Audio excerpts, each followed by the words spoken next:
കൊലപ്പെടുത്തി സെപ്റ്റിക് ടാങ്കിൽ തള്ളിയെന്ന കേസിൽ ദുരൂഹത ഒഴിയുന്നില്ല. കേസിലെ ഒന്നാം പ്രതി കലയുടെ ഭർത്താവ് അനിലാണ്. അറസ്റ്റ് ചെയ്ത 4 പ്രതികളെ ഉടൻ തന്നെ ചെങ്ങന്നൂർ കോടതിയിൽ ഹാജരാക്കും. മാന്നാറിലെ വീട്ടിലും കൊലപാതകം നടത്തിയ പെരുമ്പുഴ പാലത്തിലും എത്തിച്ച് വൈകാതെ തന്നെ തെളിവെടുപ്പ് നടത്തും. കലയ്ക്ക് മറ്റൊരാളുമായി ബന്ധമുണ്ടെന്ന സംശയമാണ് കൊലപ്പെടുത്താനുള്ള കാരണമെന്നാണ് എഫ്ഐആറിൽ പറയുന്നത്. അനിലിന്റെ ബന്ധുവായ സുരേഷിന്റെ മൊഴിയാണ് കേസിൽ ഏറെ നിർണായകമായത്. അതേസമയം അമ്മ ജീവനോടെ ഉണ്ടെന്നും പോലീസ് പറയുന്നത് കളവെന്നുമാണ് കലയുടെ മകന്റെ പ്രതികരണം. മാന്നാറിലെത്തിയ പോലീസ് ബന്ധുക്കളുടെയും നാട്ടുകാരുടെയും മൊഴിയെടുത്തു. എനിക്കൊരു ഇതില്ല, ഒരു ടെൻഷൻ ഇല്ല. അപ്പൊ ഞാൻ ചോദിച്ചു എന്തിനാ ടെൻഷൻ? അമ്മ ജീവനുണ്ട്, അത് എനിക്കും അറിയാം. അതാണ് ഞാൻ ഒന്ന് പറയുന്നത്. ഞാൻ നോക്കട്ടെ, ഇത്താൻ തപ്പി ഞാൻ എന്തെല്ലാം കിട്ടിയോ? മുടി കിട്ടിയോ? അത് കിട്ടി. ഇത് പടി ബാത്റൂം എന്തെങ്കിലും പെണ്ണുകളെ യൂസ് ചെയ്യാനാണല്ലോ പുള്ളി അങ്ങോട്ടല്ലേ പോകുന്നു. അതെന്ത് ചെയ്യുന്നു? ഞാൻ ഇന്നലെ മാത്രം പുരുഷാഴ്ച ഉണ്ടായിരുന്നു. ആ SP പറഞ്ഞപ്പോൾ ഞാൻ കേട്ട് അത് മൊത്തം ബാറ്ററാണ്. എന്തോ ബാറ്റർ അത് പറ. പിന്നെ അത് മൊത്തം എന്നെ അറിയാവുന്ന ഈ പോലീസ് ഉണ്ടല്ലോ, നേരത്തെ വന്നിട്ടുള്ള പോലീസ് ഇവിടെ നേരത്തെ വന്നിട്ടുള്ള ചോദിച്ചു എന്നെ മൊത്തം ഇതാണ്, വാചകമാണ് മൊത്തം ഇതാണ്. ആ കലയുടെ മോനത്. അമ്മ ഉറപ്പുണ്ട്. അല്ല, സൂചന കിട്ടില്ല. അമ്മയെ അമ്മ ക്ഷണിക്കൊണ്ടാണ് ഞാൻ കൊണ്ടുവരും. ഞാൻ ഇപ്പൊ എന്തോ +1 പഠിക്കുക. ഞാൻ ഇന്നലെ സ്കൂളിൽ പോകണ്ട. ഇപ്പൊ എനിക്ക് പോകാൻ പറ്റുമോ? അവിടെ എല്ലാം ഇല്ലാതെ കളിക്കൊണ്ടിരിക്കുക. ഇന്നലെ എന്നെ എന്തുവാ പിള്ളേരെ വിളിച്ച് ഇതെന്തുവാ സംഭവം? ഇപ്പൊ എനിക്ക് പോകാൻ പറ്റുമോ? ഞങ്ങളുടെ മാനം പോയി, എല്ലാം പോയി. ഈ സംഭവം വാചകമാണ്. സംഭവം എല്ലാം പറയുവാണെങ്കിൽ മൊത്തം കുടി മൊത്തം കാരണം ഞങ്ങളുടെ മാനം മൊത്തം പോയി. ആ മൊത്തം തന്നിട്ടേ പറ്റത്തുള്ളൂ. ജീവനുണ്ട്. നമ്മുടെ മോനെ ഞാൻ അപ്പൊ എനിക്കറിയാം സൂചന കിട്ടില്ല. ഞാൻ അമ്മയെ കൊണ്ടുവരും. നമ്മുടെ അമ്മ കഷ്ണം എനിക്കുണ്ടാവും. ഞാൻ കൊണ്ടുവരും അമ്മയെ. അച്ഛൻ ചോദിച്ച് നീ എന്തിനാ മിണ്ടാക്കുന്നത്, എന്തിനാ സംസാരിക്കാൻ പറഞ്ഞു. ഞാൻ സംസാരിച്ച് എനിക്കെന്തിനാ പേടിക്കുന്നത്? ഞാൻ പോട്ടെ, എനിക്ക് ഒരു പേടിയില്ല. എനിക്ക് ഒരു പേടിയില്ല. കുഴപ്പമില്ല. അമ്മയ്ക്ക് എന്നെ അകത്ത് വെച്ചേക്കുമെന്ന്. എടാ, എനിക്ക് ടെൻഷൻ. ഞാൻ ഒരു ടെൻഷൻ. ഞാൻ അങ്ങോട്ട് സ്കൂളായിട്ട് സംസാരിച്ച് പോകുന്നത്. അത് സംസാരിച്ചു. അച്ഛൻ പറഞ്ഞു നീ പഠിക്കൊന്നും വേണ്ട, അത് നോക്കിട്ട് പോടെന്ന് പറഞ്ഞു. ഞാൻ ആയിക്കോട്ടെ പറഞ്ഞു. അത് അടുത്തില്ല. അച്ഛന് കടയൊക്കെ ഉണ്ട്. അത് മൊത്തം ആക്കിട്ട് പറ്റത്തുള്ളൂ. അതാണ്. ആലപ്പുഴ മാന്നാറിൽ നിന്നും ആജ്ഞ രവീന്ദ്രൻ ചേരുന്നുണ്ട്. ആജ്ഞ, ഈ മകന്റെ വേദന, വിഷമം മനസ്സിലാക്കാൻ കഴിയും. കാരണം അമ്മയെ നഷ്ടപ്പെട്ട കുട്ടിക്കാലത്ത് അമ്മയെ നഷ്ടപ്പെട്ട മകൻ, ആ കേസിൽ അച്ഛൻ പ്രതിക്കൂട്ടിലാകുന്നു. അവൻ തന്നെ പറയുന്നുണ്ട്, തൻ്റെ കൂട്ടുകാരെല്ലാം വിളിച്ച് ചോദിക്കുന്നു, എനിക്ക് മാനക്കേട് കാരണം ഞാനിങ്ങനെ സ്കൂളിൽ പോകും. സ്വാഭാവികമായും അവൻ്റെ വേദന നമ്മൾ മനസ്സിലാക്കണം. പക്ഷേ അതിനപ്പുറം ഈ കുരുന്ന പ്രായത്തിൽ അവൻ്റെ അമ്മ എങ്ങനെ നഷ്ടപ്പെട്ടു? അവൻ പറയുന്നത് അമ്മ പോയതാണ്, അമ്മ എവിടെ ഇപ്പോഴും ജീവിച്ചിരിക്കുന്നുണ്ട്, അമ്മയെ അവൻ തിരികെ കൊണ്ടുവരുമെന്നൊക്കെ പറയുന്നുണ്ട്. അവൻ വലിയ പ്രതീക്ഷയോടെ നിൽക്കുന്നുണ്ട്. പക്ഷേ എന്താണ് ആ കേസിൽ യഥാർത്ഥത്തിൽ സംഭവിച്ചതെന്ന കാര്യത്തിൽ ഇപ്പോഴും ചില അവ്യക്തതകളുണ്ട്. ഇന്നലെ സെപ്റ്റിക് ടാങ്കിൽ നടത്തിയ പരിശോധനയിൽ, ഫോറൻസിക് പരിശോധനയിലടക്കം എന്തൊക്കെ കാര്യങ്ങൾ കണ്ടെത്താൻ കഴിഞ്ഞു? ഈ മകൻ ആരോപിക്കുന്നത് പോലെ, പറയുന്നത് പോലെ പോലീസ് പറയുന്നത് കളവാണെങ്കിൽ, അല്ലെങ്കിൽ അവിടെ പരിശോധനയിൽ ഒന്നും കണ്ടെത്തിയില്ലെങ്കിൽ മാത്രം ഈ മകന്റെ ആരോപണം ശരിവെക്കണം. പക്ഷേ പോലീസിന് കൃത്യമായ തെളിവുകളുണ്ട് എന്നാണ് മനസ്സിലാക്കാൻ കഴിയുന്നത്. കൃത്യമായ മൊഴികളുണ്ട്. ഇന്നത്തെ സെപ്റ്റിക് ടാങ്കിൽ നടത്തിയ പരിശോധനയിൽ മൃതദേഹാവശിഷ്ടങ്ങൾ കണ്ടെത്തി എന്ന് തന്നെയാണോ പോലീസ് ഉറപ്പിക്കുന്നത്? ഇന്നത്തെ ഈ കേസുമായി ബന്ധപ്പെട്ട കലയുടെ കൊലപാതകവുമായി ബന്ധപ്പെട്ട് ഏറ്റവും പുതിയ ഡെവലപ്മെന്റ്സ് എന്തൊക്കെയാണ് ആജ്ഞ?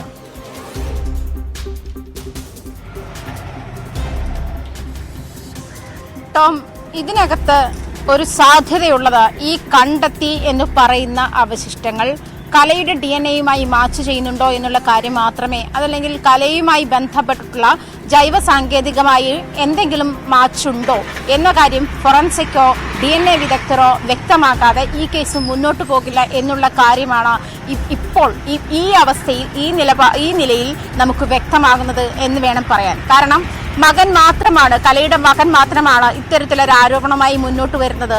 ഈ പറയുന്നതൊക്കെ തെറ്റായ വാദമാണ്. ഇതൊക്കെ പോലീസുകാരുടെ വാദം മാത്രമാണ്. അമ്മ ജീവിച്ചിരിപ്പുണ്ട്, ഞാൻ കൊണ്ടു നിർത്താം, നിങ്ങളുടെ മുന്നിൽ ഞാൻ കൊണ്ടു നിർത്താമെന്നൊക്കെ മകൻ ഇങ്ങനെ പറയുന്നു. ഇതൊന്നും സംഭവിച്ചിട്ടില്ല. 1.5 വയസ്സിൽ തന്നെ ഉപേക്ഷിച്ചു പോയ അമ്മയുടെ ചിത്രം തന്നെയാണ് ആ മകന്റെ മനസ്സിൽ ഇപ്പോഴുള്ളത്. ഞാൻ ആ മകനുമായി വ്യക്തിപരമായി സംസാരിച്ചപ്പോഴും അവന്റെ പരാതി ഇത് തന്നെയാണ്. പല ചാനലുകളും എനിക്ക് ന്യൂസ് 8ന്റെ കാര്യത്തിൽ അത് ഉറപ്പുണ്ട്. നമ്മളത് മാസ്ക് ചെയ്തിട്ടാണ് ആ വിഷ്വൽ കൊടുത്തിട്ടുള്ളത്. തന്റെ വിഷ്വൽ മാസ്ക് ചെയ്യാതെ കൊടുത്തു. അതുകൊണ്ട് ലോകത്തിന് മുഴുവൻ മുന്നിൽ താൻ കോമാളിയായി നിൽക്കുന്ന ഒരു സാഹചര്യമാണ് ഇപ്പോൾ ഉള്ളത് എന്ന കുഞ്ഞു സങ്കടത്തോടെ എന്നോട് പറയുന്ന ഒരവസ്ഥ കൂടി ഉണ്ടായി. പക്ഷേ ഞാൻ ആ കുട്ടിക്ക് ഉറപ്പ് കൊടുത്തു. ന്യൂസ് 18 അങ്ങനെ തന്നെയാണത് കൊടുത്തത്. കാരണം ഞാൻ നമ്മുടെ എഡിറ്റോറിയൽ ഇട്ട ആ ഒരു കുറിപ്പ് ഉൾപ്പെടെ ഞാൻ അതിനെ എനിക്ക് കാണിച്ചു കൊടുക്കേണ്ടി വന്നു. പക്ഷെ അത് ഈ പറയുന്നത് പോലെ ടോം സൂചിപ്പിച്ചതുപോലെ അങ്ങേയറ്റം ഇമോഷണൽ ബാലൻസ് തെറ്റി നിൽക്കുന്ന ആ ഒരു അവസ്ഥയിലാണ്.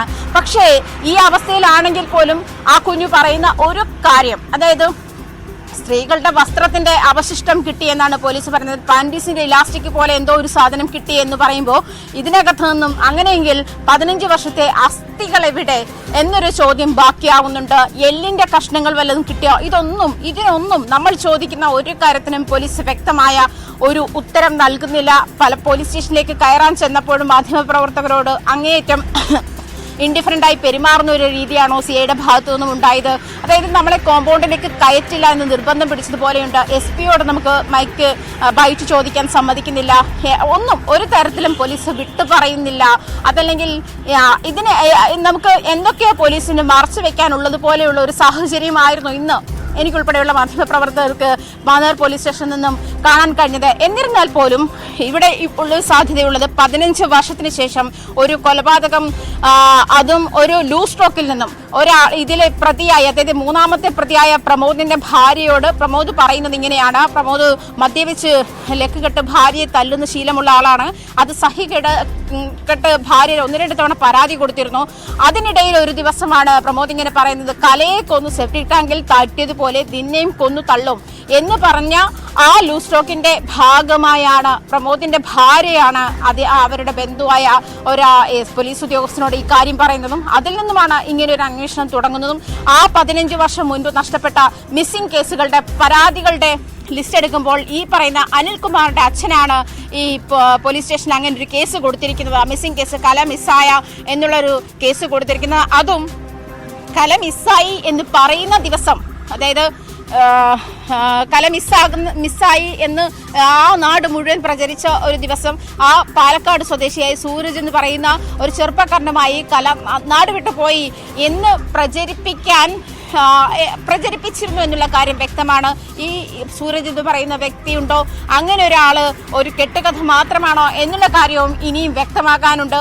ഈ പറഞ്ഞതുപോലെ ഇപ്പോൾ നിൽക്കുമ്പോൾ അതിൽ നമുക്ക് തോന്നുന്ന ഒരു സംശയം, കല എന്ന് പറയുന്ന വ്യക്തി ജീവനോടെ തന്നെ ഉണ്ടോ എന്നുള്ള സംശയം ബാക്കിയാകുന്നുണ്ട്. കാരണം അത്തരത്തിലുള്ള ഒരു പോക്കാണ് അറിയുന്നത്. ഇതിനകത്തും ഫൈനലി നമുക്ക് ഇതെന്തെങ്കിലും ഉറപ്പിക്കണമെങ്കിൽ ഫോറൻസിക് വിദഗ്ധർ എന്ത് പറയുന്നു, DNA പരിശോധന ഫലം എന്തു പറയുന്നു, ഇവർ കലയുമായി മാച്ച് ചെയ്യുന്ന എന്തെങ്കിലും സാമ്പിളുകൾ അതിലുണ്ടോ എന്നുള്ള കാര്യം വ്യക്തമാകാതെ ഈ കേസിൽ ഇനി മുന്നോട്ട് പോകില്ല. ശാസ്ത്രീയ തെളിവിന്റെ അടിസ്ഥാനത്തിലല്ലാതെ ഇത് മുന്നോട്ട് പോകില്ല എന്നുള്ള കാര്യം ഉറപ്പാണ്.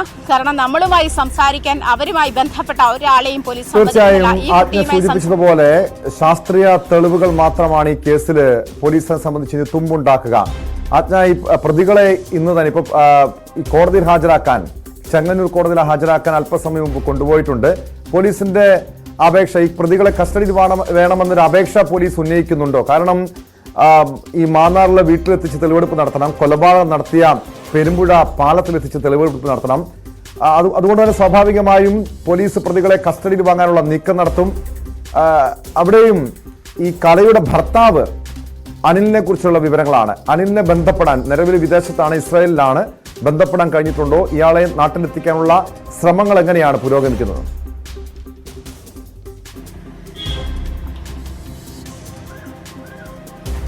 ടോം, ഇതിൽ 3 പ്രതികളാണ്. അതായത് ഇപ്പോൾ 2ാം പ്രതി ജിനോ, അതുപോലെ 3ാം പ്രതി സോമൻ, 4ാം പ്രതി പ്രമോദ്, ഈ ആളുകളെയാണ് ഇപ്പോൾ കോടതിയിലേക്ക് കൊണ്ടുപോയിട്ടുള്ളത്. കോടതിയിൽ എത്തിച്ച ശേഷം കസ്റ്റഡി അപേക്ഷ ഇന്ന് തന്നെ നൽകുമെന്നാണ് അറിയാൻ കഴിഞ്ഞത്. പോലീസ് പറയുന്നതനുസരിച്ച് 1ാം പ്രതി അനിൽകുമാർ, അതായത് കലയുടെ ഭർത്താവാണ്, കലയെ കൊലപ്പെടുത്തിയ ശേഷം വലിയ പെരുമ്പുഴ പാലത്തിന് എത്തി ഈ പറയുന്ന, അതായത് പരാതിക്കാരനായ സുരേഷ് കുമാറിനെ വിളിക്കുന്നു. സുരേഷ് കുമാർ രാത്രിയിൽ ചെല്ലുമ്പോൾ ഇങ്ങനെ ഒരു മാരുതി കാറിലാണ് കല അബദ്ധം പറ്റി മരിച്ചുപോയി, അതുകൊണ്ട് അതിൽ നിന്ന് രക്ഷപ്പെടാൻ, ബോഡി മറവ് ചെയ്യാൻ തന്നെ സഹായിക്കണമെന്ന് ഈ പറയുന്ന അനിൽകുമാർ സുരേഷിനോട് ആവശ്യപ്പെടുന്നു. പക്ഷെ സുരേഷ് അത് ചെയ്യില്ല എന്ന് പറഞ്ഞ് അവിടെ നിന്ന് പോരുകയായിരുന്നു. പക്ഷേ ഈ 15 വർഷവും താനത് ചെയ്തില്ല. കാരണം തനിക്കതിൽ ആ ഒരു കുറ്റബോധം ഉണ്ടായിരുന്നിട്ട് പോലും 15 വർഷവും ഇങ്ങനെ ഒരു സംഭവം നടന്നു എന്ന് താൻ ആരോടും പറഞ്ഞില്ല. അതിന് കാരണം ഇത്തരത്തിൽ ഈ പറയുന്നത് പോലെ അനില് നിരന്തരം ഭീഷണിപ്പെടുത്തുകയായിരുന്നു, കൊല്ലുമെന്ന് ഭീഷണിപ്പെടുത്തി എന്നൊക്കെയാണ് ഈ പറയുന്ന പരാതിക്കാരനായ സുരേഷ് പറഞ്ഞത് എന്നാണ് പോലീസ് ഭാഷ്യം. ഈ 2ാം പ്രതിയായ ജിനോയും മറ്റുള്ളവർ സോമനും പ്രമോദും തുടർന്ന് ആയിക്കര ജംഗ്ഷനിൽ വെച്ചിട്ടാണ് ഈ മൃതദേഹം കാണുന്നത്. ഇത് ഈ 3 പേരും അനിൽകുമാറിന്റെ ബന്ധുക്കളാണ്, സുഹൃത്തുക്കളാണ്. ഇവരൊക്കെ ഒരുമിച്ച് ചേർന്നാണ് ബോഡി മറവ് ചെയ്യാൻ തീരുമാനമെടുത്തത് എന്നാണ് പോലീസ് വ്യക്തമാക്കുന്നത്. അതേ തുടർന്നാണ് സെപ്റ്റിക് ടാങ്കിൽ കലയുടെ മൃതദേഹം തള്ളാം എന്ന് തീരുമാനമെടുക്കുന്നത്. പക്ഷേ ഇതിനു മുൻപും 2-3 ദിവസം മുൻപ് കല മറ്റൊരു ചെറുപ്പക്കാരൻ്റെ ഒപ്പം ഒളിച്ചോടിപ്പോയി എന്നൊരു കഥ പ്രചരിക്കുന്നു. ഈ നാട്ടിലുള്ള ആളുകൾക്കൊക്കെ ഈ 1.5 വയസ്സുള്ള നമ്മളോട് പ്രതികരിച്ച ആ കുട്ടിയെ ഉപേക്ഷിച്ച്, അവന് 1.5 വയസ്സുള്ളപ്പോൾ അവനെ ഉപേക്ഷിച്ചിട്ട് പോയ അമ്മയായ കലയെ മാത്രമേ ഈ നാട്ടുകാർക്ക് മുഴുവൻ അറിയുകയുള്ളൂ. അതുവരെയും, കാരണം ഈ കലയുടെ ജ്യേഷ്ഠൻ പോലും ഇന്നലെ SP പ്രതികരിച്ച ശേഷമാണ് ഇക്കാര്യത്തിൽ ഇത്തിരിയെങ്കിലും വിശ്വാസം വന്നതെന്ന് പ്രതികരിക്കുന്നു. കാരണം ഇങ്ങനെ ഒരു 15 വർഷം ഒരു സ്ത്രീ മറ്റൊരു അവിഹിത ബന്ധത്തിലുള്ള ആളോടൊപ്പം ഒളിച്ചോടിപ്പോയി എന്ന് ഒരു ജനതയെ മുഴുവൻ ഒരാൾക്ക് വിശ്വസിപ്പിക്കാൻ കഴിഞ്ഞു, അല്ലെങ്കിൽ ആ ഒരു വിശ്വാസത്തിൽ ഒരു നാടിനെ മുഴുവൻ വിശ്വസിപ്പിക്കാൻ കഴിഞ്ഞു എന്ന് പറയുന്നത് കാര്യം തന്നെ അങ്ങേയറ്റം ആശ്ചര്യകരമാണ്. എന്നിരുന്നാൽ പോലും 15 വർഷത്തിന് ശേഷം നിരവധി കേസുകൾ, അങ്ങനെ വർഷങ്ങൾക്ക് ശേഷം 23 വർഷത്തിന് ശേഷവും 15 വർഷത്തിന് ശേഷവും ഒക്കെ തെളിഞ്ഞ കേസുകൾ നിരവധിയുണ്ട്. അതിൽ കേരള പോലീസ് മിടുക്ക് കാണിച്ചിട്ടുമുണ്ട്. പക്ഷേ ഈ കാര്യത്തിൽ ഇങ്ങനെ ചില സംശയങ്ങൾ ബാക്കി നിൽക്കുന്നുണ്ട്. എങ്ങനെയാണ് കല എന്ന് പറയുന്ന സ്ത്രീ മറ്റൊരു അവിഹിത ബന്ധത്തിൽ ഒളിച്ചോടിപ്പോയി 3ാം ദിവസം എറണാകുളത്ത് നിന്ന്, പാലക്കാട് സ്വദേശിയായ ഒരു ചെറുപ്പക്കാരന്റെ ഒളിച്ചോടി പോകുന്നു. 3ാം ദിവസം എറണാകുളത്ത് നിന്നും കലയെ കൂട്ടിക്കൊണ്ട് വരുന്ന വഴിയിലാണ് അനിൽകുമാർ കലയെ കൊലപ്പെടുത്തുന്നതെന്ന് പറയുന്നു. അങ്ങനെ പല കഥകളും ഈ കേസുമായി ബന്ധപ്പെട്ട്, കലയുടെ തിരോധാനവുമായി ബന്ധപ്പെട്ട്, പിന്നീട് ഇപ്പോൾ കൊലപാതക കേസുമായി ബന്ധപ്പെട്ടൊക്കെ പ്രചരിപ്പിച്ചിരുന്നു. നമുക്കറിയാം, ഇത് ദൃശ്യം മോഡൽ കൊലപാതകം എന്ന രീതിയിൽ വിശേഷിപ്പിച്ചത് ദൃശ്യം സിനിമ ഇറങ്ങുന്നതിന് മുൻപ് നടന്ന സംഭവമാണ്. അങ്ങനെയെങ്കിൽ ആ സിനിമ തന്നെ ഒരുപക്ഷെ പ്രചോദനമായി കാണില്ലേ? ഇവിടെ നിന്നും തെളിവുകൾ മാറ്റാനുള്ളൊരു നീക്കം കൂടി ഈ പ്രതികളുടെ ഭാഗത്തുനിന്ന് ഉണ്ടായി കാണുമോ? 2-3 സാധ്യതകൾ. ഒന്ന്, ഈ മകൻ സൂചിപ്പിച്ചതുപോലെ മുടി മാത്രമാണ് അവിടെ നിന്ന് ലഭിച്ചത്. ഒരു സ്ത്രീകളുടെ വസ്ത്രം എന്ന രീതിയിൽ കുറച്ച് അവശിഷ്ടങ്ങൾ ലഭിച്ചു. അതിനപ്പുറം അസ്ഥികൾ ലഭിച്ചില്ല എന്ന് പറയുന്നു. 2 സാധ്യതകൾ പരിശോധിക്കേണ്ടതില്ലേ? ഒന്നില്ലെങ്കിലും ഈ പിന്നീട് എപ്പോഴെങ്കിലും ഇത്തരമൊരു ആരോപണം, പരാതികൾ ഉയർന്നു വരും എന്ന് കരുതി അവിടെ നിന്നും ഈ ശരീരാവശിഷ്ടങ്ങൾ മാറ്റാം. അതല്ലെങ്കിൽ ഈ സെപ്റ്റിക് ടാങ്ക് വൃത്തിയാക്കുന്ന ഏതെങ്കിലും സാഹചര്യത്തിൽ ഇതിനു മുൻപ് ഈ 15 വർഷ കാലയളവിനിടയിൽ വൃത്തിയാക്കിയിട്ടുണ്ടെങ്കിൽ അവിടെ നിന്ന് വന്നത് മാറ്റിയിരിക്കാം. ഈ 2 സാധ്യതകളും പോലീസ് പരിശോധിക്കുന്നുണ്ടോ? അങ്ങനെയെങ്കിൽ ഈ മൃതദേഹാവശിഷ്ടം എവിടേക്ക് മാറ്റി എന്നതുകൂടി പരിശോധിക്കേണ്ടതല്ലേ, അന്വേഷിക്കേണ്ടതല്ലേ? പോലീസ് അത്തരമൊരു സാധ്യതയിലേക്ക് കൂടി നീങ്ങുന്നുണ്ടോ ആജ്ഞ?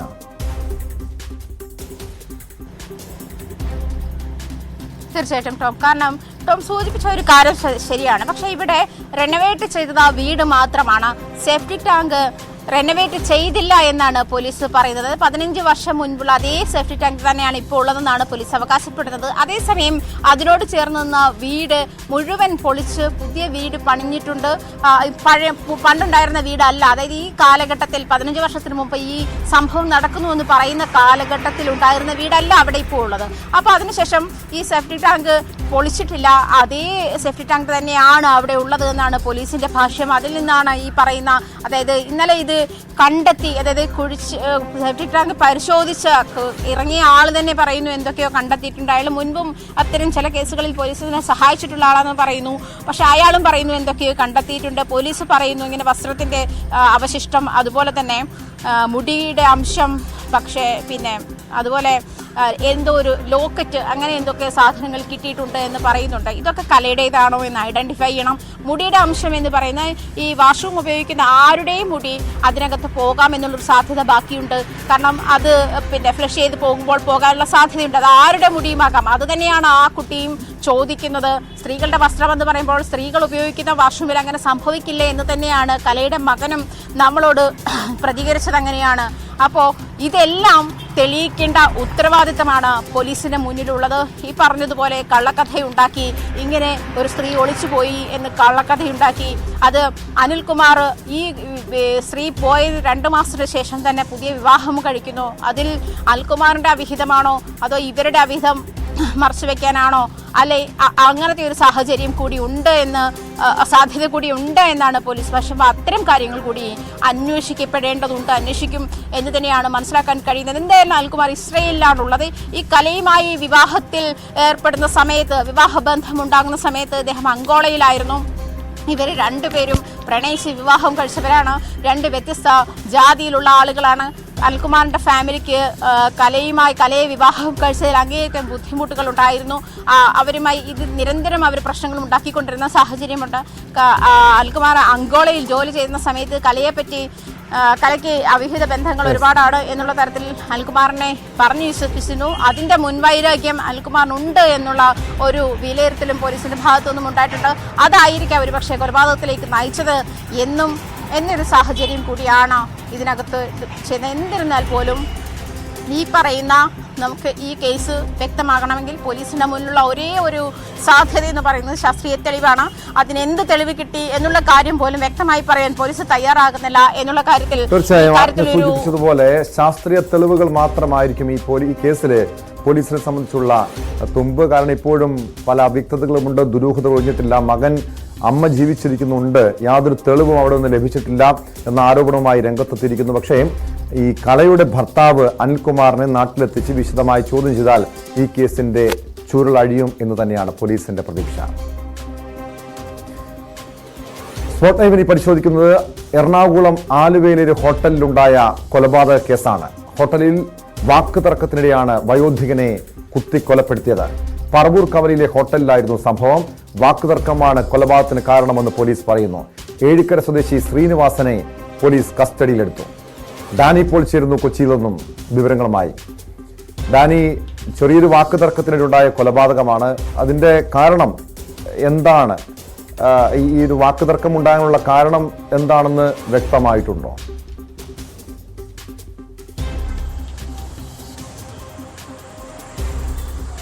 ടോമെ, ഇത് സംബന്ധിച്ച് പോലീസ് കൂടുതൽ കാര്യങ്ങളിലേക്ക് കടന്നിട്ടില്ല. പ്രത്യേകിച്ച് ഈ കൊല്ലപ്പെട്ടയാൾ തൃശ്ശൂർ സ്വദേശിയാണ് എന്ന രീതിയിലുള്ള ഒരു വിവരമാണ് ഇയാളെക്കുറിച്ചുള്ളത്. കാരണം കൂടുതൽ വ്യക്തത ഇത് സംബന്ധിച്ച് മരണപ്പെട്ട ആളെക്കുറിച്ച് വന്നിട്ടില്ല. അതോടൊപ്പം തന്നെ ഈ 2 പേരും കഴിഞ്ഞ കുറച്ച് നാളുകളായിട്ട് ഈ സുഹൃത്തുക്കളെ പോലെ ഈ ആലുവ പരിസരത്തെല്ലാം തന്നെ കാണപ്പെടുന്നവരാണ് എന്നാണ് പരിസരവാസികൾ പറയുന്നത്. ഇന്ന് പുലർച്ചെയാണ് ഈ കൊലപാതകം നടക്കുന്നത്. 4:30 മണിയോടുകൂടിയാണ് 2 പേരും പറവൂർ കവലയിലുള്ള ഒരു ചായക്കടയിലേക്ക് എത്തുന്നത്. അവിടെ സംസാരിച്ചിരിക്കുന്നു. പിന്നീട് അതൊരു വാക്ക് തർക്കത്തിലേക്കും പരസ്പരം എന്തും തള്ളും ചെയ്യുന്നൊരവസ്ഥയിലേക്കെല്ലാം തന്നെ വരുന്നു. 70 വയസ്സുള്ള ഒരു വൃദ്ധനാണ് കൊല്ലപ്പെട്ടത്. ഇയാൾ കഴിഞ്ഞ കുറച്ചധികം നാളുകളായിട്ട് ഈ വൃദ്ധൻ ഈ ആലുവയിലും പരിസര പ്രദേശങ്ങളിലുമുണ്ട്. അതോടൊപ്പം തന്നെ ഇയാൾ കടത്തിണ്ണകളിൽ ഉറങ്ങുന്നു. മറ്റ് സ്ഥലങ്ങളിൽ ഈ ഒരു ഭിക്ഷാടനത്തിൻ്റെ ശൈലി എന്ന രീതിയിൽ തന്നെയായിരുന്നു ഇയാൾ മുന്നോട്ട് പോയിരുന്നത്.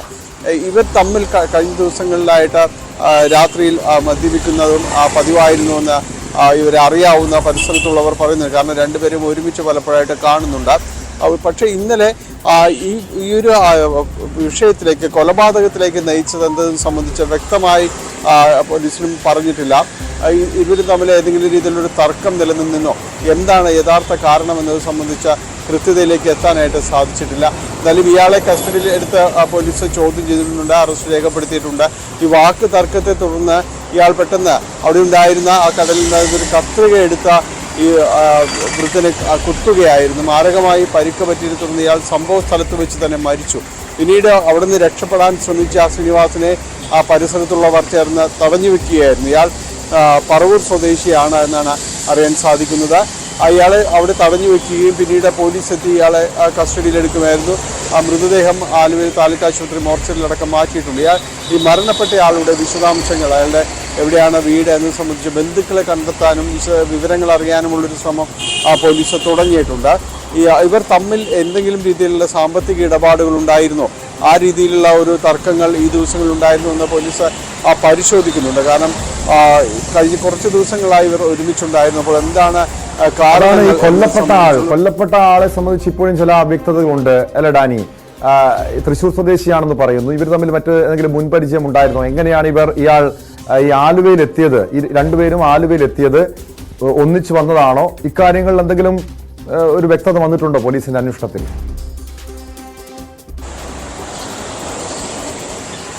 അക്കാര്യത്തിൽ ഒരു പൂർണ്ണതയ്ക്ക് വേണ്ടി പോലീസ് ഒരു അന്വേഷണം തുടരുകയാണ്. ഇപ്പോൾ അതിലൊരു യഥാർത്ഥ ചിത്രം പോലീസ് വ്യക്തമാക്കിയിട്ടില്ല. എന്തായിരുന്നു ഇതിൻ്റെ ഒരു കൊലയ്ക്കുള്ള ഒരു കാരണമെന്നതും അതോടൊപ്പം തന്നെ ഇയാളെ സംബന്ധിച്ച് ഈ കൊല്ലപ്പെട്ടയാളുടെ ഒരു വിവരങ്ങൾ എന്താണെന്ന് സംബന്ധിച്ചും അയാളുടെ വിവരങ്ങൾ സംബന്ധിച്ച് പോലീസ് അന്വേഷണം നടത്തുന്നുണ്ട്. തൃശ്ശൂരിലടക്കം ഇയാളുടെ ഒരു വിവരങ്ങളോ ബന്ധുക്കളെ അടക്കം കണ്ടെത്താനുള്ളൊരു ശ്രമങ്ങളുണ്ട്. കഴിഞ്ഞ കുറേ നാളുകളായി അയാൾ ആലുവയിലും പരിസരത്തും ഉണ്ടായിരുന്നതായാണ് പരിസരത്തുള്ളവർ പറയുന്നത്. ഈ പ്രത്യേകിച്ച് കടയിലെ ജീവനക്കാരും മറ്റും പറയുന്ന കണ്ട പരിചയമുണ്ട്. കഴിഞ്ഞ കുറച്ച് നാളുകളായി ഈ ഭാഗത്തെല്ലാം ഉണ്ടായിരുന്നു എന്ന രീതിയിലാണ് നാട്ടുകാരടക്കം സംസാരിക്കുന്നത്. ഈ കഴിഞ്ഞ കുറച്ച് ദിവസങ്ങളെ ആയിട്ടുള്ളൂ ഇരുവരും തമ്മിലുള്ളൊരു സൗഹൃദമെന്ന് തോന്നിക്കുന്ന രീതിയിലേക്കുള്ളൊരു നടപ്പ് തുടങ്ങിയിട്ടെന്ന് പറയുന്നു. കഴിഞ്ഞ ദിവസം ഇരുവരും ഒരുമിച്ച് മദ്യപിച്ചിരുന്നതായുമെല്ലാം ഇവരെ അങ്ങനെ ആ സാഹചര്യത്തിൽ കണ്ടവരെല്ലാം തന്നെയുണ്ട്. അത് സംബന്ധിച്ചും പോലീസിനോട് അവർ മൊഴി നൽകിയിട്ടുണ്ട്. പിന്നീട് എന്തുകൊണ്ട് ഇത്തരമൊരു തർക്കത്തിലേക്ക് നീങ്ങുന്നു, എന്താണ് പെട്ടെന്നുണ്ടായ ഒരു കാരണം? ഒരാളെ കുത്തി കൊലപ്പെടുത്തുക, അതും തീർത്തും വൃദ്ധനായ അയാളെ ഇല്ലാതാക്കുന്ന രീതിയിലേക്ക് കാര്യങ്ങൾ പോകണമെങ്കിൽ എന്തായിരുന്നു അതിൻ്റെ യഥാർത്ഥ കാരണമെന്നതടക്കം പോലീസ് പരിശോധിക്കുന്നുണ്ട്. അപ്പം ഈ ശ്രീനിവാസ് ഇയാൾ ലഹരിക്കടിമപ്പെട്ട ഒരാളാണോ? അത്തരം സാഹചര്യങ്ങളുണ്ടോ? ഇയാളുടെ ഒരു ക്രിമിനൽ പശ്ചാത്തലം എന്താണെന്നതെല്ലാം പോലീസ് അന്വേഷിച്ച് വരികയാണ്. അതിനെക്കുറിച്ചും വ്യക്തമായ വിവരങ്ങൾ വൈകിട്ടത്തോടെ പോലീസ് അറിയിക്കുമെന്ന് പറഞ്ഞിട്ടുണ്ട്. എന്തായാലും ഈ ഒരു കൊലപാതകം ഈ ആലുവയിൽ സാധാരണഗതിയിൽ നമുക്ക് പരിചിതമായൊരു സാഹചര്യം പലപ്പോഴും ഉണ്ടാകുന്നത് ഇതര സംസ്ഥാന തൊഴിലാളികൾ ഇവർ പരസ്പരം ഏറ്റുമുട്ടുന്ന പല സാഹചര്യങ്ങളും ഉണ്ടായിട്ടുണ്ട്.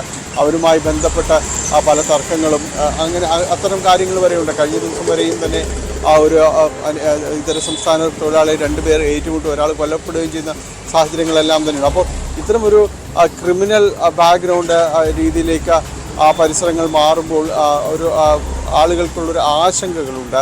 ഇപ്പോൾ ഈ ഇരിക്കുന്നൊരു കൊലപാതക സാഹചര്യവുമെല്ലാം അതൊന്നുകൂടി കൂട്ടുകയാണ്. എന്തായാലും പോലീസ് എന്താണ് ഇവർക്കിടയിൽ നടന്നതെന്നത് സംബന്ധിച്ചുള്ള ഒരു കൃത്യമായ ഒരു അന്വേഷണത്തിലേക്ക് കടന്നിട്ടുണ്ട്. വ്യക്തമാണ്. കൊച്ചിയിൽ നിന്ന് ഡാനി പോളാണ് വിവരങ്ങൾ നൽകിയത്. എറണാകുളം ആലുവയിലാണ് ഹോട്ടലിൽ വെച്ച് വാക്കുതർക്കത്തിനിടെ വയോധികനെ കത്രിക കൊണ്ട് കുത്തി കൊലപ്പെടുത്തിയത്. സ്പോട്ട് ലൈവിന് പരിശോധിക്കുന്നത് കഴിഞ്ഞ ദിവസം ന്യൂസ് 18 പുറത്തു കൊണ്ടുവന്ന കോട്ടയത്തെ ഒരു പാസ്റ്റർക്കെതിരായ പരാതിയാണ്. ഈ പാസ്റ്റർക്കെതിരെ കൂടുതൽ പരാതികൾ ഉയരുന്നു. പാസ്റ്റർ പീഡിപ്പിച്ചതായി തൃശ്ശൂരിൽ നിന്നുള്ള യുവതിയാണ് വെളിപ്പെടുത്തൽ നടത്തിയത്. പാസ്റ്ററുടെ മകൾക്കാണ് തൃശ്ശൂർ സ്വദേശിനിയായ യുവതി വാട്സാപ്പ് സന്ദേശം വഴി പീഡന വിവരം അറിയിച്ചത്. പാസ്റ്റർക്കെതിരായ പരാതിയിൽ അന്വേഷണ കമ്മീഷനെ നിയമിക്കാൻ ഒരുങ്ങുകയാണ് സഭാ നേതൃത്വം. പാസ്റ്ററെ അന്വേഷണ വിധേയമായി സസ്പെൻഡ് ചെയ്തതിന് പിന്നാലെയാണ് IPCയുടെ നടപടി. നവമി ദിനേശ് ചേരുന്നു വിവരങ്ങളുമായി. നവമി, ഇന്നലെ ന്യൂസ് 18 കഴിഞ്ഞ ദിവസം പുറത്തുവിട്ട വാർത്തയ്ക്ക് പിന്നാലെ ഇന്നലെ IPCയുടെ എക്സിക്യൂട്ടീവ് യോഗം ചേരുകയും ഈ ആരോപണ വിധേയനായ പാസ്റ്ററെ സസ്പെൻഡ് ചെയ്യാനും തീരുമാനിച്ചു. ഏറ്റവും പുതിയതായിട്ട് വന്ന വിവരം ഈ പാസ്റ്റർക്കെതിരെ ഇതിനായിട്ടുള്ള പരാതി അന്വേഷിക്കാൻ ഒരു അന്വേഷണ കമ്മീഷനെ നിയമിക്കുമെന്നുള്ളതാണ്. എന്നാൽ ഇദ്ദേഹത്തിനെതിരായിട്ടുള്ള പരാതികളിൽ കൂടുതൽ യുവതികൾ പരാതികളുമായി രംഗത്തെത്തിയിരിക്കുന്നു. നേരത്തെ നമ്മൾ കൊണ്ടുവന്ന പുറത്തുവിട്ട ലൈംഗിക അധിക്ഷേപ പരാതിയുമായി ബന്ധപ്പെട്ട കൂടുതൽ തെളിവുകളാണ് ഇപ്പോൾ പുറത്തു വന്നിരിക്കുന്നത്. ഈ പാസ്റ്ററുടെ സ്വഭാവ വൈകല്യം വ്യക്തമാക്കുന്ന വിവരങ്ങളല്ലേ ഈ വാട്സാപ്പ് ചാറ്റിലുള്ളത്? പാസ്റ്റർക്കെതിരായ പരാതി, ഈ പരാതിയുമായി സ്വന്തം മകൾ തന്നെ മാധ്യമത്തിന് മുന്നിലെത്തിയത്, അത് ഈ പറയുന്നത് പോലെ മറ്റു പെൺകുട്ടികളും തന്നെ പോലെ സമാനമായ രീതിയിൽ തന്റെ പിതാവിൽ നിന്നും ലൈംഗികമായ അതിക്രമത്തിനിരയായി എന്ന് അറിഞ്ഞതുകൊണ്ട് മാത്രമാണ് സ്വന്തം മകൾ തന്റെ പിതാവിൽ നിന്നും നേരിട്ട അതിക്രമത്തെക്കുറിച്ച് പൊതുസമൂഹത്തിന് മുന്നിൽ കൊണ്ടുവരാൻ തീരുമാനിച്ചത്. പലതവണ ഈ IPC-യിലടക്കം ഇതിനു മുൻപ് പരാതി നൽകിയിട്ട് പോലും അവർ കൃത്യമായൊരു നടപടി എടുത്തിട്ടില്ല. പിന്നീടാണ് നീതിക്ക് വേണ്ടി മാധ്യമങ്ങളെ കാണാനായി മകൾ തയ്യാറായത്. അതിനെ തുടർന്ന് ഈ വാർത്ത ആയതിനു പിന്നാലെ IPC യോഗം ചേരുകയും ഈ പാസ്റ്ററിനെ അന്വേഷണ വിധേയമായി സസ്പെൻഡ് ചെയ്യുകയും ചെയ്തിട്ടുണ്ടായിരുന്നു. അതിന് പിന്നാലെയാണ് ഇന്ന് തന്റെ മകൾ ഈ ആദ്യം പരാതി നൽകിയ ഈ പാസ്റ്ററിന്റെ മകൾക്ക് മറ്റ് സമാനമായ രീതിയിൽ ഈ പാസ്റ്ററിൽ നിന്നും ലൈംഗിക അതിക്രമം നേരിട്ട പെൺകുട്ടി അയച്ച മെസ്സേജ് പുറത്തുവിടുന്നത് ന്യൂസ് 18-യിലൂടെ പുറത്തുവിടുകയും ചെയ്തിട്ടുണ്ട്. ഈ തൃശൂർ സ്വദേശിനിയാണ് മകൾക്ക് ഈ മെസ്സേജ് അയച്ചത്. ആ മെസ്സേജിൽ നിന്നും കൃത്യമായി ഈ തൃശൂർ സ്വദേശി പറയുന്നുണ്ട്, ഈ പാസ്റ്റർ തന്നെ ലൈംഗികമായി ഉപദ്രവിച്ചു, പലതവണ ഉപദ്രവിച്ചു, അദ്ദേഹത്തിനെതിരെ കടുത്ത നടപടി തന്നെ സ്വീകരിക്കണം. പക്ഷെ മകൾ അതിൽ ചോദിക്കുന്നുണ്ട് പരാതി നൽകിക്കൂടെ എന്ന്. പക്ഷെ അതിൽ ആ പരാതി നൽകാൻ കഴിയാത്തൊരു സാഹചര്യമാണെന്ന് ഈ പെൺകുട്ടി വിശദീകരിക്കുകയും ചെയ്തിട്ടുണ്ട്. എന്തായാലും ഈ പാസ്റ്ററിനെതിരെ കൂടുതൽ തെളിവുകളാണ് ഓരോ ദിവസവും പുറത്തു വന്നുകൊണ്ടിരിക്കുന്നത്. 11 വയസ്സ് മുതൽ 17 വയസ്സ് വരെയാണ് തന്റെ മകളെ ഈ പാസ്റ്റർ ലൈംഗികമായി അതിക്രമം നടത്തിയത്. പിന്നീട് പ്രായപൂർത്തിയാകുന്നതിന് മുമ്പ് വിവാഹം കഴിച്ചുവിട്ടു. മറ്റു പെൺകുട്ടികളെയും ഇതുപോലെ ഈ പാസ്റ്ററിന്റെ അടുത്തെത്തുന്ന സ്ത്രീകളെ, അത് കല്യാണം കഴിച്ച സ്ത്രീകളായിക്കോട്ടെ, അവരെയും ഇത്തരത്തിൽ ഭർത്താവിൽ നിന്നും വേർപെടുത്തുകയും പിന്നീട് അവരെ ലൈംഗികമായി ഉപദ്രവിക്കുകയും ചെയ്യുന്ന ഈ പ്രവൃത്തി തുടർന്നു വരുന്നതിനിടയിലാണ് തന്റെ മകൾ പാസ്റ്റർക്കെതിരെ തെളിവുകൾ സഹിതം IPC-യിൽ പരാതി നൽകുകയും പിന്നീട് മാധ്യമങ്ങളിൽ ഈ വാർത്ത വന്നതിന് ശേഷമാണ് ഈ അന്വേഷണാത്മക നടപടി എന്നോണം അയാളെ സസ്പെൻഡ് ചെയ്യാൻ തീരുമാനിച്ചിരിക്കുന്നത്. എന്തായാലും ഈ വിഷയത്തിൽ മകൾ പോലീസിന് പരാതി നൽകിയിട്ടുണ്ട്. കോട്ടയം മണർക്കാട് പോലീസാണ് ഇപ്പോൾ കേസ് അന്വേഷിച്ചുകൊണ്ടിരിക്കുന്നത്.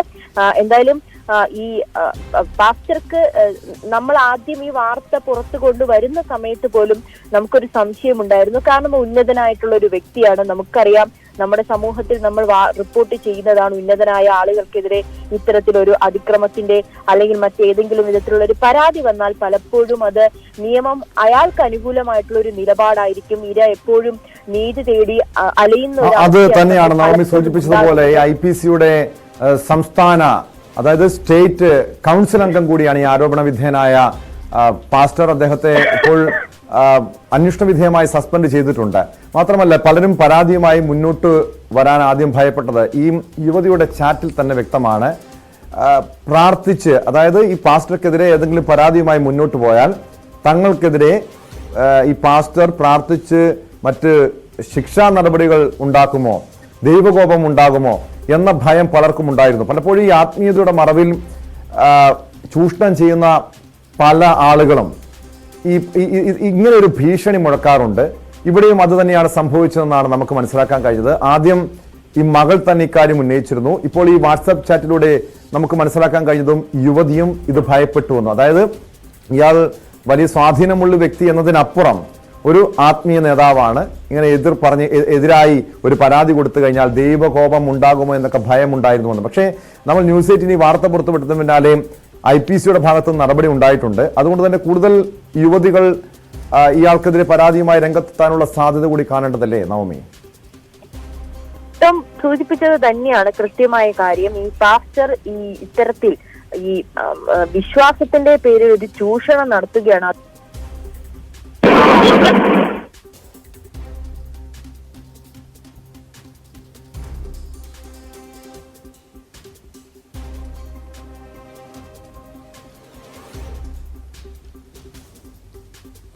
കോട്ടയത്തെ പാസ്റ്റർക്കെതിരെയാണ് ഇപ്പോൾ കൂടുതൽ പരാതികൾ ഉയർന്നു വരുന്നത്. അതായത് ഈ പാസ്റ്റർ ഒരു ദാമ്പത്യ പ്രശ്നവുമായി ബന്ധപ്പെട്ട പാസ്റ്ററുടെ അടുത്ത് എത്തിയ തൃശ്ശൂർ സ്വദേശിനിയായ യുവതിയെ വിവാഹ ബന്ധം വേർപിരിക്കുന്നു, പിന്നീട് ലൈംഗികമായി ചൂഷണം ചെയ്തുവെന്നാണ് ഈ യുവതി മകൾക്ക് അയച്ച വാട്സപ്പ് സന്ദേശത്തിൽ പറയുന്നത്. ഇതിന്റെ വിവരങ്ങളാണ് ന്യൂസ് 18 ഇപ്പോൾ ഇന്ന് പുറത്തുവിട്ടത്. കൂടുതൽ സ്ത്രീകൾ, കൂടുതൽ പെൺകുട്ടികൾ പരാതിയുമായി രംഗത്തെത്തുമെന്നും മകൾ തന്നെ പറയുന്നുണ്ട്. IPC-ക്ക് ഇതുമായി ബന്ധപ്പെട്ട ഈ സ്വന്തം പിതാവിൻ്റെ പാസ്റ്ററുടെ സ്വഭാവ ദൂഷ്യവുമായി ബന്ധപ്പെട്ട കാര്യങ്ങളെല്ലാം സൂചിപ്പിച്ചുകൊണ്ട് പരാതി നൽകിയിട്ടുണ്ട്. ഇതിന്റെ അടിസ്ഥാനത്തിലാണ് പ്രഥമ ദൃഷ്ട്യാ പാസ്റ്റർ കുറ്റക്കാരനെന്ന് കണ്ടെത്തിയതിന്റെ അടിസ്ഥാനത്തിൽ IPC പാസ്റ്ററെ അന്വേഷണ വിധേയമായി സസ്പെൻഡ് ചെയ്തിരിക്കുന്നത്. സ്പോട്ട് ലൈവിലേക്ക് മടങ്ങിയെത്താം ഇടവേള കഴിഞ്ഞ്.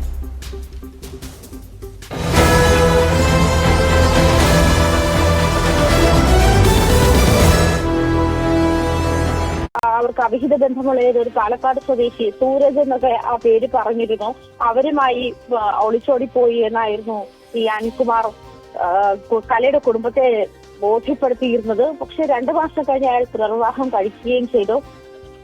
ഈ കേസിൽ നിർണായകമായത് പോലീസിന് 2 ഊമക്കത്തുകൾ ലഭിച്ചു എന്നാണ് മനസ്സിലാക്കുന്നത്. അതിൽ നിന്നാണ് ഈ കേസിലേക്കുള്ള ഈ 15 വർഷത്തിന് ശേഷം കേസിലേക്ക് വഴിത്തിരിവായത് എന്നാണ്. ഇതുമായി ബന്ധപ്പെട്ട് ഈ അനിൽകുമാറിന്റെ ബന്ധുവായ ആളുടെ ഭാര്യയാണ് ഈ കത്തെഴുതിയത് എന്നാണ് പോലീസിന് ലഭിക്കുന്ന വിവരം. അത് ആരെന്ന് വ്യക്തമായിട്ടില്ല. എന്നിരുന്നാൽ പോലും ഈ അനിൽകുമാറിന്റെ ബന്ധു ഭാര്യയോട് കലയെ കൊന്ന് സെപ്റ്റിക് ടാങ്കിൽ തള്ളിയതുപോലെ നിന്നെയും കൊന്ന് കുഴിച്ചും മൂടുമെന്ന് ഭീഷണിപ്പെടുത്തിയിരുന്നു എന്നാണ് കത്തിൽ പറയുന്നത്. അതേ തുടർന്നാണ് ഇങ്ങനൊരു കൊലപാതക വിവരം ഓമക്കത്തിലൂടെ പുറത്തുവിട്ട് 2 ആഴ്ച മുൻപാണ് പോലീസിന് ഇങ്ങനൊരു ഓമക്കത്ത് ലഭിക്കുന്നത്. ഇപ്പോഴും ഈ അയച്ചിരിക്കുന്നത് അനിൽകുമാറിന്റെ ബന്ധുവിന്റെ ജ്യേഷ്ഠന്റെ മകന്റെ ഭാര്യയാണ്.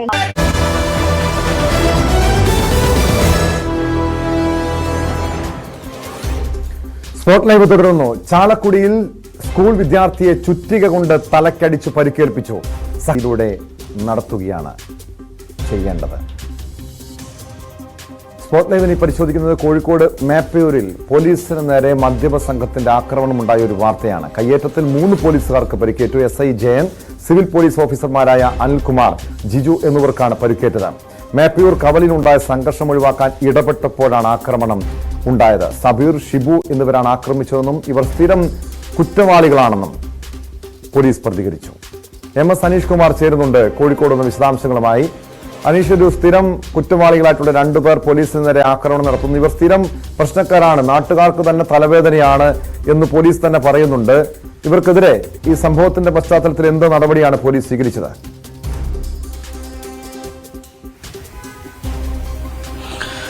ടോം, ഇന്നലെ രാത്രി 9 മണിയോടുകൂടിയാണ് ഈ നമ്മൾ ദൃശ്യങ്ങളിൽ കാണുന്നതിന് ആസ്പദമായ സംഭവം ഉണ്ടായത്. മേപ്പയൂർ ടൗണിലെ ഒരു ബാർബർ ഷോപ്പിൽ മദ്യപിച്ചെത്തിയ 2 സംഘം, ഈ അക്രമികളായ 2 പേരും ബാർബർ ഷോപ്പ് ജീവനക്കാരെ ആക്രമിക്കുന്നതിൽ നിന്നാണ് ആ സംഭവങ്ങൾക്ക് തുടക്കമായത്. വലിയ ഒച്ചപ്പാടും ബഹളവും ഒക്കെയായി നിൽക്കുമ്പോഴാണ് നാട്ടുകാർ പോലീസിൽ വിവരം അറിയിക്കുന്നത്. ഇതേ തുടർന്ന് പോലീസ് സംഭവസ്ഥലത്തെത്തുകയും ഇരുപക്ഷത്തെയും പിടിച്ചു മാറ്റുകയും ചെയ്തു. പ്രത്യേകിച്ചും ഒരു വശത്തേക്ക് ഈ അക്രമകാരികളായ ആളുകളെ മാറ്റുന്നു. അവർ മദ്യപിച്ച് വശം കെട്ട രീതിയിലായിരുന്നു എന്നാണ് മനസ്സിലാക്കാൻ സാധിക്കുന്നത്. ഈ പോലീസുകാർ ഇവരെ പിടിച്ചു മാറ്റിയപ്പോൾ തന്നെ പോലീസുകാർക്ക് നേരെ ഈ അക്രമികൾ തിരിയുകയും വലിയ രീതിയിൽ കയ്യേറ്റം നടത്തുകയുമായിരുന്നു. ഈ സംഘർഷത്തിലാണ് ഈ പോലീസുകാർക്ക്, SI അടക്കമുള്ള 3 പോലീസുകാർക്ക് പരിക്ക് പറ്റിയത്.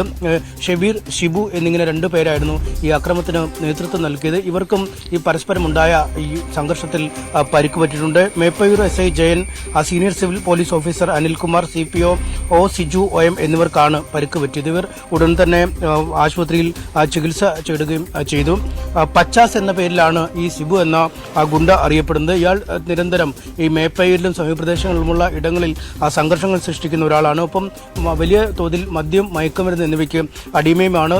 ആളുകളെ ചീത്ത വിളിക്കുക, വെറുതെ മർദ്ദിക്കുക തുടങ്ങിയ നിരവധി തവണ ഇത്തരത്തിലുള്ള പരാതികൾ ഇയാൾക്കെതിരെ ഉയർന്നിട്ടുണ്ട്. മേപ്പയൂർ പോലീസ് സ്റ്റേഷൻ അടക്കം നിരവധി പരാതികളും ഇയാൾക്കെതിരെ രജിസ്റ്റർ ചെയ്തിട്ടുണ്ട് എന്ന് പോലീസ് പറഞ്ഞു. നൈറ്റ് ഡ്യൂട്ടിയിലുള്ള ആളുകളാണ് ആദ്യം ഈ സ്ഥലത്തേക്ക് എത്തിയത്. ഇതേ തുടർന്ന് സംഘർഷം കനത്തതോടെ കൂടുതൽ പോലീസ് എത്തിയാണ് ഇയാളെ പിടിച്ചു മാറ്റാൻ ശ്രമിച്ചത്. ഇതിനിടയിൽ ഈ ശ്രമം നടത്തിയ പോലീസുകാർക്ക് നേരെയും ഈ പ്രതികൾ കയ്യേറ്റം ചെയ്യുന്ന സാഹചര്യമുണ്ടായി. പിന്നീട് കൂടുതൽ പോലീസും പേരാമ്പ്രയിൽ നിന്ന് DYSP അടക്കമുള്ള ആളുകളും സംഭവ സ്ഥലത്തേക്ക് എത്തുകയും ചെയ്തു. പിന്നീട് ഈ പ്രതികളെ പിടികൂടി പോലീസ് സ്റ്റേഷനിലേക്ക്, ആശുപത്രിയിലേക്ക് മാറ്റി. പോലീസുകാർ ആശുപത്രിയിലേക്ക് പോവുകയും ചെയ്തു. ഇതേ തുടർന്ന് ഈ പ്രതികളുടെ ആഹ്വാനം അനുസരിച്ച് മറ്റ് ചില ഗുണ്ടാസംഘത്തിൽപ്പെട്ട ആളുകൾ കൂടി ഈ പോലീസ് സ്റ്റേഷനിലേക്ക് എത്തുകയും പോലീസുകാർക്കെതിരെ ബഹളം വെക്കുകയും ഒക്കെ ചെയ്തിട്ടുണ്ട്. പിന്നീട് പോലീസ് ഇവരെ പിരിച്ചുവിടുകയുമായിരുന്നു. എന്തായാലും ഈ പ്രതികളടക്കം ഉള്ള ആളുകൾക്കെതിരെ ഔദ്യോഗിക കൃത്യനിർവഹണം തടസ്സപ്പെടുത്തിയതും പോലീസുകാരെ ആക്രമിച്ചതിനുമൊക്കെ അടക്കം വകുപ്പുകൾ ചേർത്ത് കേസെടുത്തിട്ടുണ്ട്. ഈ ഷബീറും ഷിബുവും ഇപ്പോൾ പരിക്കേറ്റ് ആശുപത്രിയിൽ ചികിത്സയിൽ കഴിയുകയാണ്. ചികിത്സയിൽ നിന്ന് ഡിസ്ചാർജ് ചെയ്ത ശേഷം ഇവരെ അറസ്റ്റ് ചെയ്യും, കസ്റ്റഡിയിലേക്ക് മാറ്റും എന്ന് പോലീസ് അറിയിച്ചിട്ടുണ്ട്. ഒപ്പം ഈ ഇവരുടെ ആഹ്വാനം കേട്ട് ആവശ്യമായിട്ട് പോലീസ് സ്റ്റേഷനിലേക്ക് ബഹളവുമായി എത്തിയ ആളുകൾക്കെതിരെയും കേസെടുത്തിട്ടുണ്ട്. ഇവരെ ഇതിനകം തന്നെ തിരിച്ചറിഞ്ഞിട്ടുണ്ട്. ഇവരെയും അറസ്റ്റ് ചെയ്യുമെന്നാണ് പോലീസ് പറഞ്ഞിരിക്കുന്നത്. എന്തായാലും അങ്ങേയറ്റം വലിയ മോശം. അനീഷ്, ഇപ്പോൾ പോലീസ് തന്നെ പറയുന്നുണ്ട് ഇവർ സ്ഥിരം പ്രശ്നക്കാരാണ്, നാട്ടുകാർക്ക് നേരെ പലപ്പോഴും ഇതിനു മുൻപ് ആക്രമണം നടത്തിയിട്ടുണ്ടെന്ന്. ഇപ്പോൾ ഒടുവിൽ പോലീസിന് പോലും രക്ഷയില്ലാത്ത അവസ്ഥയിലേക്ക് കാര്യങ്ങൾ മാറിയിരിക്കുന്നു. ഇങ്ങനെ ഒരു അറസ്റ്റ് ചെയ്ത് പോലീസിന്റെ കൃത്യനിർവഹണം തടസ്സപ്പെടുത്തിയതിനും അക്രമം സൃഷ്ടിച്ചതിനുമൊക്കെ പോലീസ് കേസെടുത്തിട്ടുണ്ട്. ഇങ്ങനെയുള്ള അക്രമികൾക്കെതിരെ അല്ലെങ്കിൽ ക്രിമിനൽ സംഘങ്ങൾക്കെതിരെ ഇതുപോലുള്ള ഒരു നടപടി മാത്രം മതിയോ? കാപ്പ ചുമത്തി നേരത്തെ തന്നെ പറഞ്ഞിരുന്നു പോലീസ് ഈ ഗുണ്ടകളെ അമർച്ച ചെയ്യാൻ വേണ്ടി ശക്തമായ നടപടികൾ സ്വീകരിക്കുമെന്ന്. ഇതുപോലുള്ള ക്രിമിനൽ സംഘങ്ങളെ കാപ്പ ചുമത്തി ജയിലിലിടേണ്ടതല്ലേ അനീഷ്?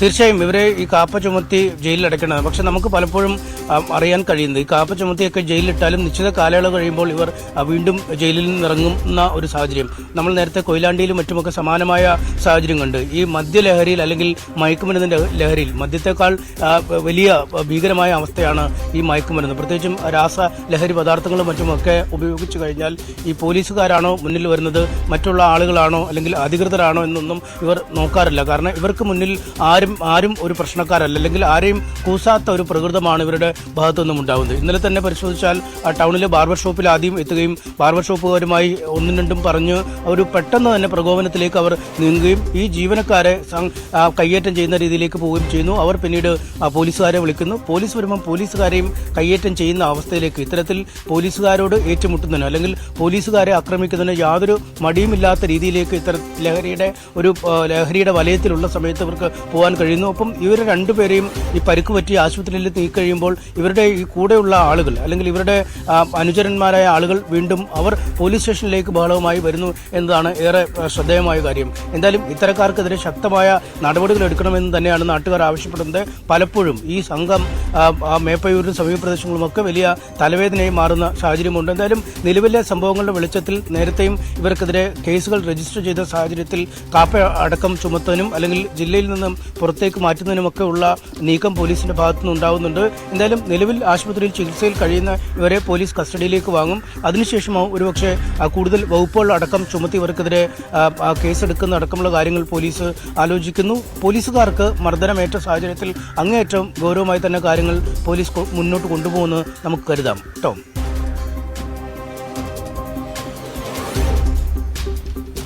വ്യക്തമാണ്. കോഴിക്കോട് നിന്ന് MS അനീഷ് കുമാറാണ് വിവരങ്ങൾ നൽകിയത്. അനീഷ് സൂചിപ്പിച്ചതുപോലെ ഇതുപോലുള്ള ക്രിമിനൽ സംഘങ്ങൾക്കെതിരെ ശക്തമായ നടപടി വേണം. കാരണം പോലീസിന് പോലും ഇവിടെ ജോലി ചെയ്യാൻ കഴിയാത്ത അവസ്ഥയിലേക്ക് കാര്യങ്ങൾ മാറുന്നു. നാട്ടുകാർക്ക് നേരെ മാത്രമല്ല പോലീസിനെയും ആക്രമിക്കുന്ന രീതിയിലേക്ക് ക്രിമിനൽ സംഘങ്ങൾ മാറുകയാണ്. തിരുവനന്തപുരം കാര്യവട്ടം ക്യാമ്പസിലെ സംഘർഷത്തിന് പിന്നാലെ മെഡിക്കൽ കോളേജ് ആശുപത്രിയിലും KSU പ്രവർത്തകർക്ക് മർദ്ദനം.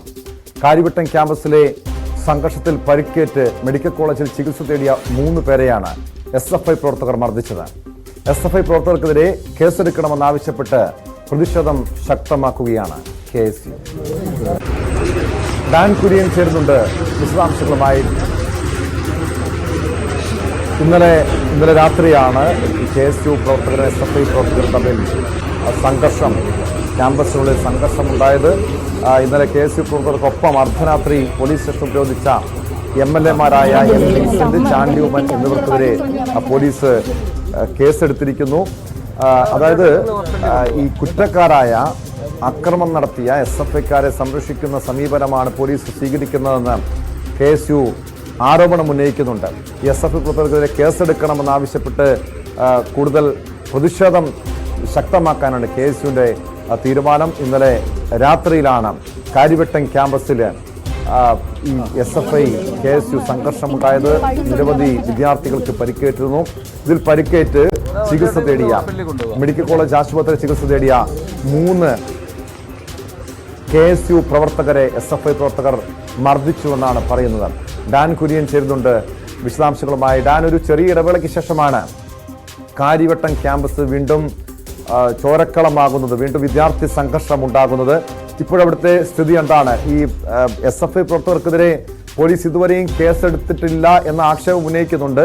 പോലീസിന്റെ ഭാഗത്തുനിന്ന് നടപടി ഉണ്ടാകുമോ? ടോം, ഏറ്റവും പുതുതായി ഈ കേസുമായി ബന്ധപ്പെട്ടുണ്ടായിരിക്കുന്ന നടപടി 3 കേസുകൾ SFI പ്രവർത്തകർക്കെതിരെ കൂടി ശ്രീകാര്യം പോലീസ് രജിസ്റ്റർ ചെയ്തിരിക്കുന്നു എന്നുള്ളതാണ്.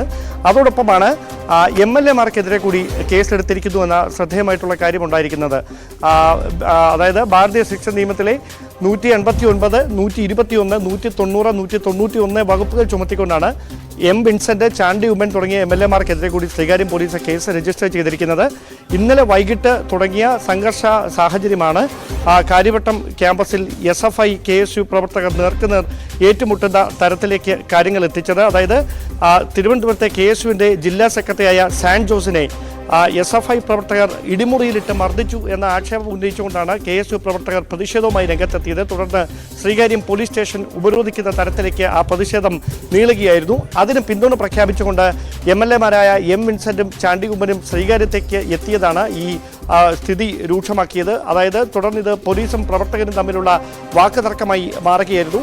അതിന് പിന്നാലെയാണ് ഇന്ന് പുലർച്ചെ ചികിത്സ തേടി മെഡിക്കൽ കോളേജ് ആശുപത്രിയിലെത്തിയ 3 KSU പ്രവർത്തകരെ ക്രൂരമായി ആശുപത്രിക്ക് ഉള്ളിൽ വെച്ച് SFI പ്രവർത്തകർ മർദ്ദിക്കുന്ന സാഹചര്യമുണ്ടായത്.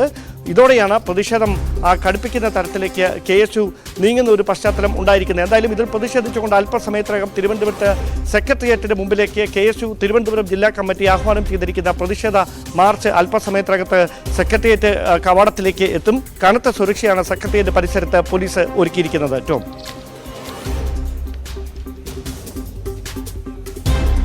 ഈ ഇടിമുറിയിലിട്ട് KSU പ്രവർത്തകനെ മർദ്ദിച്ചു എന്ന് പറയുന്നുണ്ട്. നമുക്കറിയാം, ഇതിന് മുൻപ് SFI പ്രവർത്തകർക്കെതിരെ ഉയർന്നു വന്ന ഗുരുതരമായിട്ടുള്ള ആരോപണം വയനാട് പൂക്കോട് വെറ്ററിനറി സർവകലാശാലയിൽ സിദ്ധാർത്ഥ് എന്ന വിദ്യാർത്ഥിയെ ഇടിമുറിയിലിട്ട് ക്രൂരമായി മർദ്ദിച്ചു എന്ന ആരോപണം. പിന്നീട് സിദ്ധാർത്ഥിന്റെ ദുരൂഹമരണമൊക്കെ SFIയെ വലിയ രീതിയിൽ പ്രതിരോധത്തിലാക്കിയതാണ്, പ്രതിക്കൂട്ടിലാക്കിയതാണ്. പക്ഷേ ഈ സംഘടനാ തലത്തിൽ തന്നെ ഈ ഒരു അക്രമ രാഷ്ട്രീയത്തിനെതിരെ ഒരു നടപടി സ്വീകരിക്കേണ്ടതല്ലേ?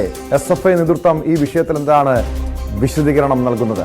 ഡാൻ, സ്വാഭാവികമായി SFI നേതൃത്വം ഇതിൽ വിശദീകരണവുമായി രംഗത്തെത്തിയിരുന്നു. നേരത്തെ തന്നെ മാധ്യമ സമ്മേളനം വിളിച്ചാണ് അവർ ഇക്കാര്യത്തിൽ ഒരു വിശദീകരണവുമായി രംഗത്തെത്തിയിരിക്കുന്നത്. അതായത് ഇത് SFI പ്രവർത്തകർ നേരിട്ട് ഉൾപ്പെട്ടിരിക്കുന്ന ഒരു സംഭവമാണ് എന്ന തരത്തിലല്ല പറയുന്നത്. അതിൽ KSU പ്രവർത്തകരെ കുറ്റപ്പെടുത്തിക്കൊണ്ട് തന്നെയാണ് SFI നേതൃത്വം അതിൽ പ്രതിഷേധം രേഖപ്പെടുത്തിക്കൊണ്ട് രംഗത്തെത്തുന്ന സാഹചര്യം ഉണ്ടായിരിക്കുന്നത്. പക്ഷേ കാര്യവട്ടത്ത് ഇപ്പോൾ സ്ഥിതി ശാന്തമാണ്. പക്ഷേ ക്യാമ്പസിനകവും പുറവും 2 ഇടങ്ങളിലും പോലീസിൻ്റെ കാവലുണ്ട്. ഇനിയൊരു സംഘർഷത്തിലേക്ക് നീങ്ങിയാൽ അത് തെരുവ് യുദ്ധമായി മാറുന്ന തരത്തിലേക്ക് KSU SFI പ്രവർത്തകർ തമ്മിൽ നേർക്കുന്ന ഏറ്റുമുട്ടുന്ന ഒരു പശ്ചാത്തലമുണ്ടാകും. മാത്രമല്ല KSU മുമ്പോട്ട് വെച്ചിരുന്ന പ്രധാനപ്പെട്ട ആവശ്യം ഈ മർദ്ദിച്ച SFI പ്രവർത്തകർക്കെതിരെ കേസെടുക്കണമെന്നായിരുന്നു. അതിൽ ശ്രീകാര്യം പോലീസ് നടപടി സ്വീകരിച്ചിരിക്കുന്നു. പക്ഷേ സെക്രട്ടേറിയറ്റിലേക്ക് കൂടി ഈ പ്രതിഷേധ മാർച്ച് സംഘടിപ്പിച്ചിരിക്കുന്ന ഒരു പശ്ചാത്തലം. അതിനൊപ്പം ആണ് KSU നാളെ നിയമസഭയിലടക്കം വിഷയം ഉന്നയിക്കാനുള്ള ഒരു സാധ്യത കൂടി നിലനിൽക്കുന്നത്. ടോം,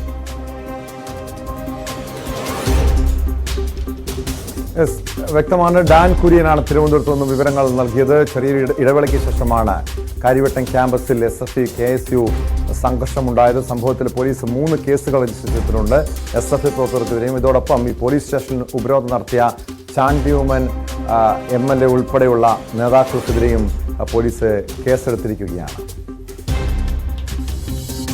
ചാവക്കാട് കടപ്പുറം മുല്ലപ്പുഴയിൽ കൈകാലുകൾ കെട്ടിയിട്ട നിലയിൽ അജ്ഞാത പുരുഷന്റെ മൃതദേഹം രാവിലെ 11:30 ഏകദേശം 60 വയസ്സ് പ്രായം തോന്നിക്കുന്ന മൃതദേഹം കണ്ടെത്തിയത്. ചാവക്കാട് പോലീസ് സ്ഥലത്തെത്തി അന്വേഷണം ആരംഭിച്ചിട്ടുണ്ട്. രാജു ഗുരുവായൂർ ചേരുന്നു വിവരങ്ങളുമായി. രാജു, ആരാണ് മരിച്ചതെന്ന് പോലീസിന് മനസ്സിലാക്കാൻ കഴിഞ്ഞിട്ടുണ്ടോ? ഈ മൃതദേഹത്തിന് എത്ര ദിവസത്തെ പഴക്കമുണ്ട്? ഇത് കൊലപാതകമെന്ന് തന്നെയാണോ ഈ പ്രാഥമികമായി മനസ്സിലാക്കാൻ കഴിയുന്നത്?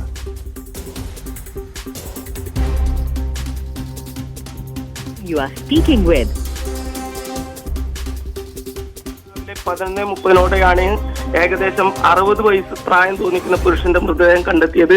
ഇന്ന് രാവിലെ 9 മണിക്ക് തന്നെ ഇയാൾ സമീപത്തുള്ള ചായക്കടയിൽ നിന്ന് ചായ കുടിച്ചിരുന്നു എന്ന് അറിവായിട്ടുണ്ട്. നാട്ടുകാരാണ് മൃതദേഹം ആദ്യം കണ്ടെത്തിയത്. പോലീസിനെ അറിയിച്ചതിനെ തുടർന്ന് ഉടൻ പോലീസ് സ്ഥലത്തെത്തി. എന്നാൽ ഇയാളെ ഇതുവരെ തിരിച്ചറിയാൻ കഴിഞ്ഞിട്ടില്ല. കടപ്പുറത്തും മറ്റു മേഖലകളിലും ഇയാളെ കണ്ടിട്ടുണ്ട് എന്ന് നാട്ടുകാർ പറയുന്നു. ഇയാൾ സ്വയം ആത്മഹത്യ ചെയ്തതാണോ, ഏതെങ്കിലും തരത്തിലുള്ള ദുരൂഹത ഉണ്ടോ എന്ന്, മരണത്തിൽ ദുരൂഹത ഉണ്ടോ എന്നും പോലീസ് ഇപ്പോൾ അന്വേഷിച്ചു വരികയാണ്.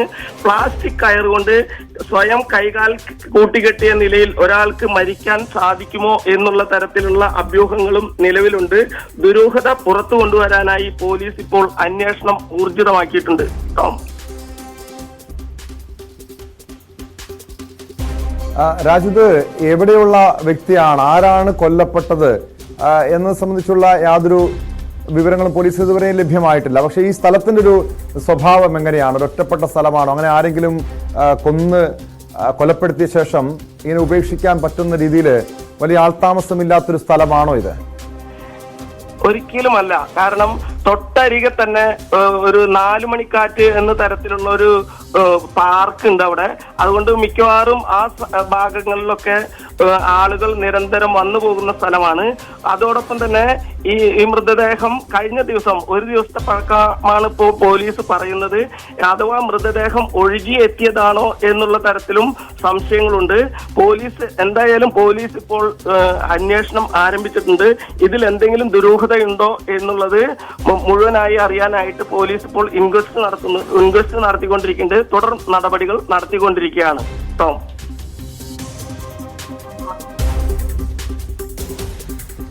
വ്യക്തമാണ്. രാജു ഗുരുവായൂരാണ് വിവരങ്ങൾ നൽകിയത്. ചാവക്കാട് കടപ്പുറം മുല്ലപ്പുഴയിലാണ് കൈകാലുകൾ കെട്ടിയിട്ട നിലയിൽ അജ്ഞാതന്റെ മൃതദേഹം കണ്ടെത്തിയത്. 60 വയസ്സ് പ്രായം തോന്നിക്കുന്ന പുരുഷന്റെ മൃതദേഹമാണ്.